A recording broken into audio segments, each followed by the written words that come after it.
but there were times I had to get him man-to-man. And your favorite team that you guys love to face in your division? Yours. Yes, sir. Like the games like we play against the Raiders, you might get 3 sacks when they had Jamarcus Russell, which I did. Mm-hmm. So I got 3 sacks on them. I got 3 sacks on them in the first half, right? Yeah. And I'm ready, and they take Tommy Maddox.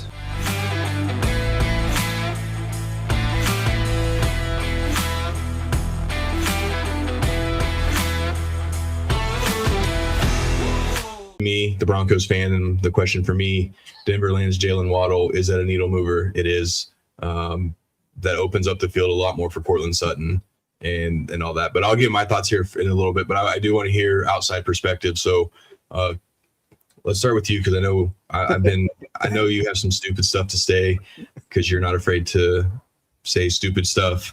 So give me you did say it before we went on here that he's the best receiver in AFC West now. So we do have that going for us. So the floor is yours. Have at it. Yeah, so I don't know if anyone else can relate, but you remember when you were young and growing up and you said you wanted to stop at like McDonald's for food, and your parents were always like, we have food at the house. Right. I feel like this is Waddle to Denver. Like, they already had Waddle on team. Like, I don't think he's that much of an upgrade to Troy Franklin. I knew it. Stupid shit. I mean, Waddle had a good rookie year. He was force-fed, and he averaged less than 10 yards a catch. He did blow up his second year, and then he's just been mediocre as a Dolphin, which, again, you can blame Tua, you can blame other stuff. Mm-hmm. But, like, even the Dolphins didn't think he was him, so they traded 5 draft picks and made Tyreek the highest-paid receiver in football to go get a guy that was him. So, we said it before. I mean, he would be the best receiver on the Chiefs, and I wouldn't have been happy if the Chiefs made a similar trade but traded 29 instead of 30.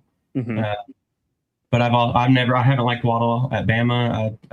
He didn't change. My stance didn't change in the NFL, so I don't know why it would change now that he's a Bronco. That's for sure. But I thought the receiver room was fine for Denver. I liked what they had. They have a lot of resources in their receiver room as far as, I believe they traded up to get Mims. They drafted Pat Bryant with a high pick, invested some money and stuff into Cortland Sutton. So, it's the same with the Chiefs. You have a lot of resources and capital in the receiver room already. So, I don't know. It's not a needle mover for me. Like, as a Chiefs fan, I'm not any more worried today than I was yesterday to face the Broncos. Okay. I don't know where to go with that take, but I think it's very interesting. So is your position that Jaylen Waddle isn't that good of a receiver because you're also dubbing him the best receiver in the AFC West? The AFC West is trash. Like, if we were to name all of our team receivers, that's not exactly like... And just to be clear, we're not including tight ends, right? We're talking just actual listed receivers, not tight ends who act as receivers. None of this Jimmy Grant arbitration argument, right? Yeah, no. Okay. I think he is, he's a good receiver, but again, I don't think he is a massive upgrade given what they gave up.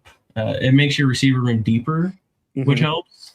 You can now battle, you have depth there, so now an injury occurs. Pat Bryant, we don't wish injuries on anyone, but if Pat Bryant can't seem to get over the concussion hill, like, you have depth there now.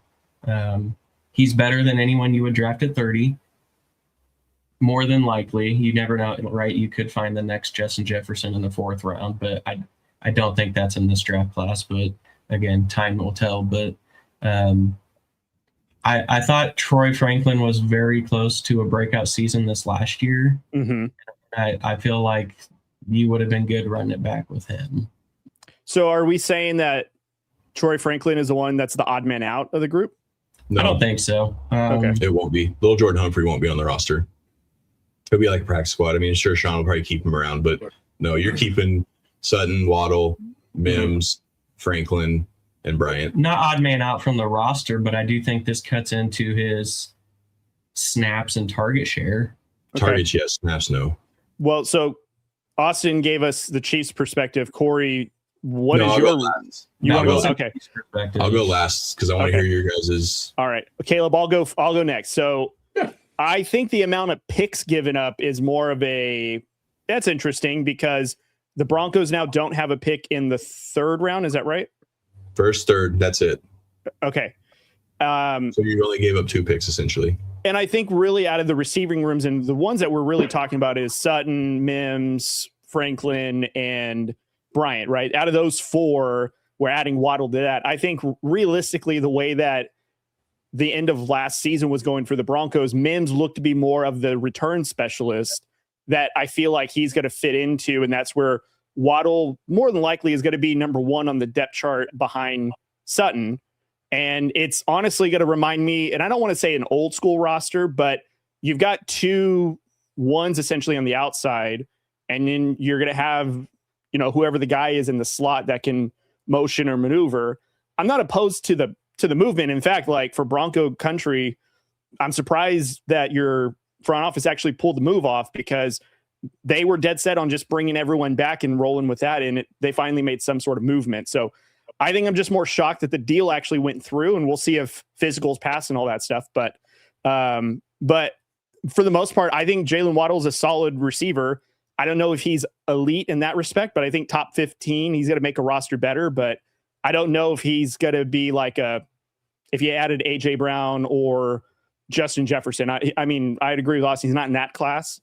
And I think like in some respects, it makes the receiver room slightly better. But again, like it just depends on how Davis Webb is going to play call. It depends on what Sean Payton's going to allow him to do and how much of a focal point where will Waddle be. Maybe he's more of a decoy to get more impactful, catches to Franklin. Maybe it helps Sutton not be the number 1 guy to get primary coverage. So, I mean, it's a positive move for Bronco country for sure. And for the AFC West, it's a tough receiver that all of our cornerbacks and secondaries have to now worry about. So, Caleb? Yeah, so I in a way, I like the move for both teams, honestly. The more I've really thought about it, I thought it was kind of a steep going price at first, but the more I've really, really kind of soaked it in, that's what the Broncos needed. I think they needed another boost in their wide receiver room. And I don't think there was going to be anyone there at pick 30. Essentially right at that, you're almost at the second round right there. And then same with your third and fourth round picks. So I don't think you're giving up as much as most people think. It is still a first round. It is still a third round that you're not going to have. But I like the move for the Broncos. I think it's a good fit. But yeah, I don't have a ton to talk about on this. I'm more sulking because my team didn't make this deal. But yeah, I mean, really, I like the move for both teams. I really do. The Dolphins aren't going to be very good. They're kind of just starting over new is kind of my thought process there. But yeah, I'm curious to see what he does in Denver. Anyone else got anything on this? I think I'm just wondering if the Dolphins are going to package this 30th pick to get another top 20 pick. If they're going to try to get another impactful player on a defensive. I'm just curious just because they have, I think I saw 7 top 100 picks now. So they're sitting fine. Well, I'm just wondering if they may package some of those to get a little bit more quality in some young players, because I almost feel like 30, 31, 32, those picks are like not that valuable. So they get thrown in there and packaged. And that's why sometimes you'll see like Baltimore Ravens, when they drafted Lamar, just got right back in the last pick of the first round. And it was nothing to them but giving up another like day 3 draft pick, So I'm just curious if the Dolphins are going to try to be aggressive and maybe finding a defensive player and maybe an offensive weapon for Willis, now that they don't have a Waddle and they only have Achane now on the roster. Yeah, I don't know. They have so many holes. It's really hard to know if they just use the amount of picks just straight up and enjoy the top 100, or who knows. But I mean, like you said, they have Achane. Yeah.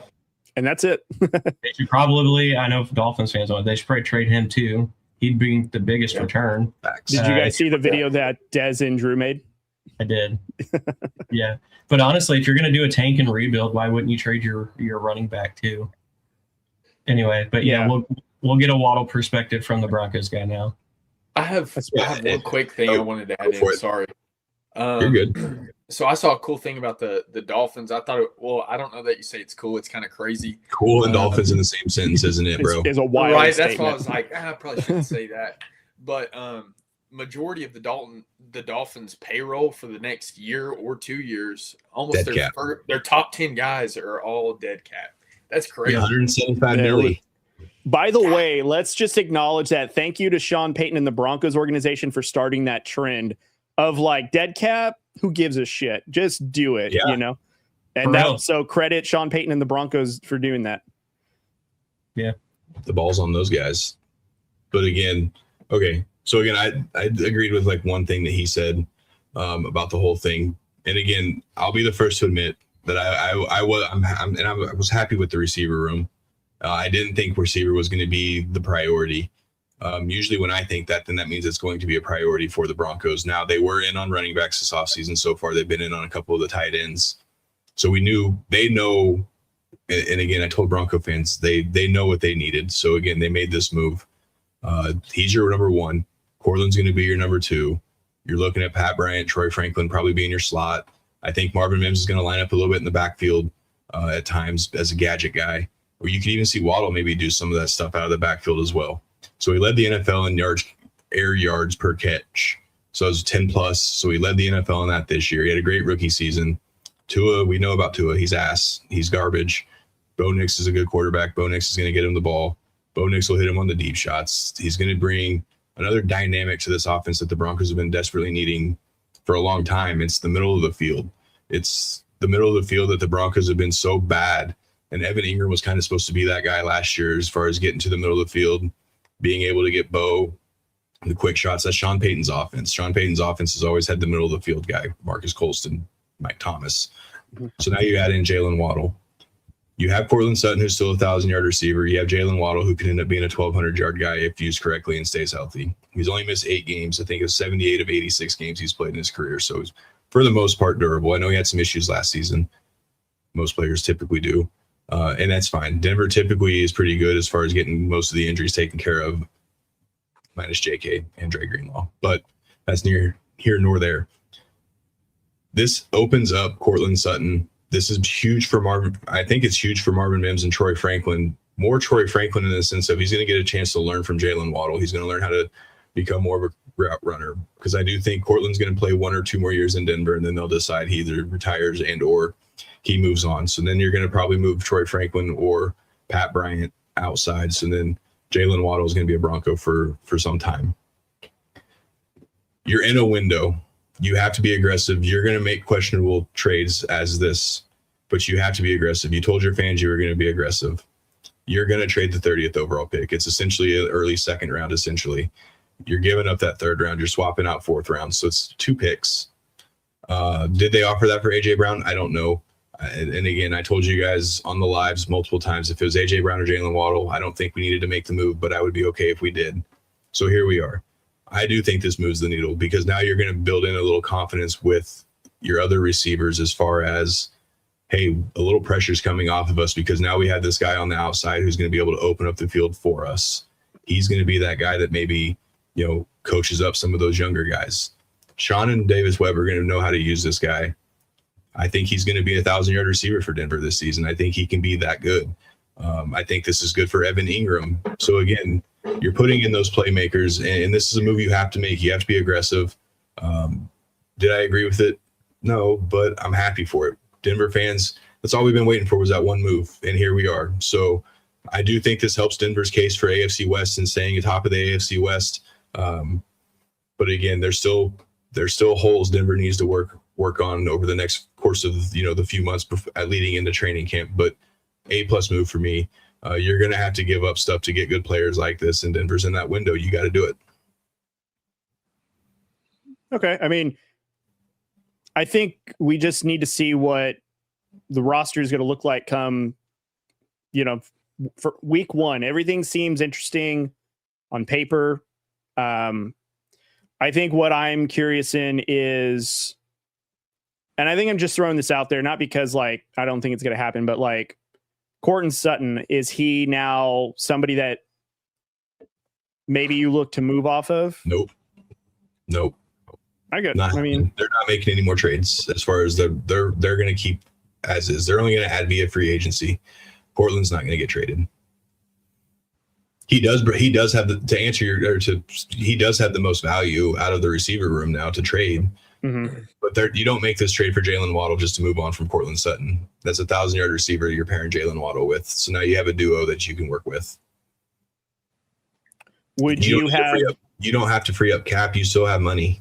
Would you have rather the Broncos put a package together with picks to get Bryce Hall rather than Jaylen Waddle? No, because Breece Hall is going to demand 2 first-round picks. That's a little different. Well, I'm just going to get an exercise with you because you guys gave me this when it came to, I can't remember what team. I think we were talking about Detroit or some team that's probably going to get a top 30. It's first round, but it's a top 30 pick. If the Broncos are on the trajectory that you guys are hoping for, deep in the playoff, AFC West champions, AFC champions, Super Bowl potentially, what is 2 first-round picks that are going to be end of day one draft picks, but you guys get a franchise running back? I'm not going to play the what-if game. They're not going to give up 2 first-round picks for Breece Hall. There's no reason to play the what-if game, right? Like, they're not going to trade for Breece Hall. The Jets aren't. The Jets put an unrealistic offer out there for Breece Hall to get moved. And then you're going to have to – they didn't pay Kenneth Walker the money that he got, and Breece Hall is going to get more than Kenneth Walker was going to get. So – yeah, I mean, what's 2 first-round picks? You're right. You do have a point, but you're not going to trade 2 first-round picks on top of paying him north of probably $15 to $18 million. Just interesting thought perspective.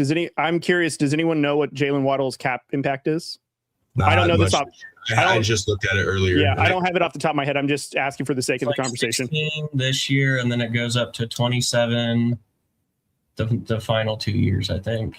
But you can still give him like an extension and stretch it out. Yeah. I can see like a restructure. I guess the more the argument is like if they don't need receiver, but they maybe needed running back. I guess I'm just thinking of it of a different perspective. If they would have given up the 2 first, gotten Breece Hall, kind of getting what they actually wanted in free agency, does that then move the needle further than getting a Waddle? I guess is my only question. So 2026, it's a 4.9 million cap hit, which is 17 million cash. Next year's 27 million with 24 million cash. 30 mil cap hit, 27 mil cash, and then 2029. So I mean, you have them through 2029 possibly. More than likely it'll be 2028. Then you're going to work an extension out to maybe spread some of that cash out. So and I'd be shocked if Cortland Sutton's on the roster after this season, right? Yeah, that's where I'm at with that. Yeah. And that's what I was saying on the TikTok live earlier is I don't think Cortland goes past this season. Right. But to answer your question, Cody, since he didn't play the what-if game with you, I will say if Broncos made a move, no matter what the package was, I will say if Broncos added Breece Hall over Jaylen Waddle, to me, that's what I would have said was a needle mover. For me personally, because I liked your receiver room, and now you add arguably one of the better running backs who's just dying in a shit organization. Right. To me, that would have been terrifying to have that in that offense. Because no offense to J.K. Dobbins, Breece Hall's better than Dobbins. And that Broncos offense was pretty decent when Dobbins was healthy. Mm-hmm. Like they had a run game, and that's when like they were okay. So a Breece Hall addition for me, like as an opposing fan, that would have moved the needle a lot more for me as an opposing fan. Yeah, I think just for the sake of the argument, if Denver was willing to pull the trigger on this kind of a trade, and again, I'm not even saying this to disparage Waddle. I do think he's a good receiver. I think he will do well with the Broncos with that offense. Bo Nix, I think it'll do much better than what he did with Tua. All things considered, there's only been 2 seasons where Waddle hasn't had 1,000 yards in his career. So I think he could be back in that neighborhood in terms of stats. But, again, like if the Broncos are willing to pull the trigger on that, what if they would have just gone one little bit further for Breece Hall? Because that was the eye of the prize for Denver. And essentially he would have been a match made in heaven for this kind of offense, in my opinion, at least from the start of free agency, because he was on the top of your list. I'm sure a lot of other Broncos fans, he was on the top of their list. So I guess I'm just curious, like, I get it. 2 first rounds is a steep price, but at where those first round picks would have been selected at, what's it to give away a 30th pick, Yeah, I mean, we hear what you're saying. You didn't have to. We know what you were saying. It's just, I mean, you're not going to give up 2 first-round picks for any running back. I don't care who it is. You guys know I just love to hear myself talk. That's all I asked you again. That's why. Well, that's where I thought my brother was going to start. He was finding his inner Kanye. All right, now to me with the question for me, so I can answer. But yeah, no. Again, Jaylen Waddle is a good receiver. Right. Again, I think Denver had a cupboard full of relatively similar ones. But if you go to add what Davis Webb can do on top of the depth, again, you're not wrong. A 30th pick is really essentially very top of the day 2 draft picks anymore, just given the lack of deep talent. I still think the money spots is spots 40 through 100 in this draft. Mm-hmm. Yep. So 30 really is kind of that no man's land where you feel like you're either going to be reaching a little bit, Sure.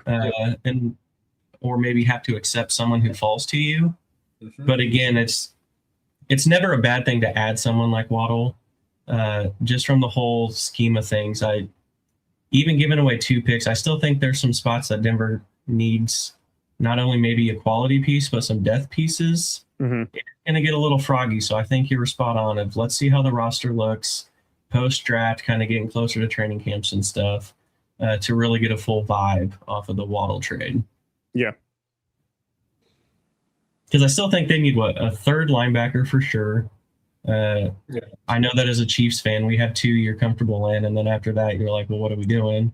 You probably still need a little interior D-line help, which, again, there's been some Cam Jordan rumors, but I think we need to see how the roster plays out before probably giving a full, honest Waddle trade grade. And I have a funny feeling, and I think we mentioned this. Well, one of the times I was late to the episode when we were talking about free agency, when training camp comes closer and there's different roster moves post-draft, that could be like where they actually make more productive signings for their immediate team rather than let everyone else fight day 1 for the premium free agents and overspend like some teams did. And then, maybe they find value in players that are trying to prove it that they just needed to wait until, all the dust settled and then they can go after him. I will say, as a Chiefs fan, given the last decade, I do think it's a move. From Denver's perspective, it is a smart move because, like he said, you are in win now. You are going to go get it. If you felt like you needed an explosive person, maybe he's not the true receiver 1. Mm-hmm. Wherever you think he falls receiver 2. If you were just looking for an explosive receiver, well, you got one. Yeah. Who cares where you think, whether he's receiver 12 or receiver 30, you did get someone who was explosive. Yeah. So again, when you're in this championship window, rookie quarterback contract, you are going to make moves like this. Sometimes Chiefs have made moves pretty similar to that. I mean, that's what you do when you're in a championship window. Yeah. No matter how I feel about Waddle, Sure. These moves like this are made. So this falls into that category. Yeah. The last thing I'll say on it, and Corey, we move on to the next segment when you're ready, but I think what's scary is we just kind of talked about Sutton's probably on the way out following the season. And then the receiver in waiting essentially under the wing of Sutton is going to be Pat Bryant.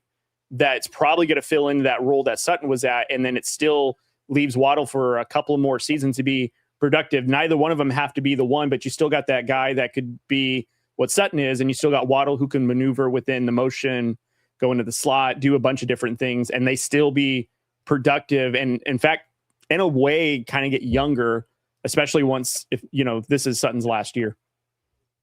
And again, there's no bigger Marvin Mims fan than I am, but Marvin Mims isn't Jaylen Waddle. No. You can say Marvin Mims this, Marvin Mims that. I saw my mom say Mims is better. Stop it. I'm not going to claim you for that one. It's Oklahoma. Jaylen Waddle's a 4-3 guy. He's going to get under those deep passes that Marvin Mims and Troy Franklin couldn't quite get to last year. Bo's still got to work a little bit on the deep throw, but again, I love Bo's deep. They at least take the shots. Now you have that guy that can catch these, and he's another guy that can take the ball behind the line of scrimmage, and he can make an explosive play. It's different aspects of the offense, which makes he is better than any receiver Denver has. And again, you can say what you want about the other guys. There's no one on the team that is anywhere near the skill set that he is as far as the speed. go.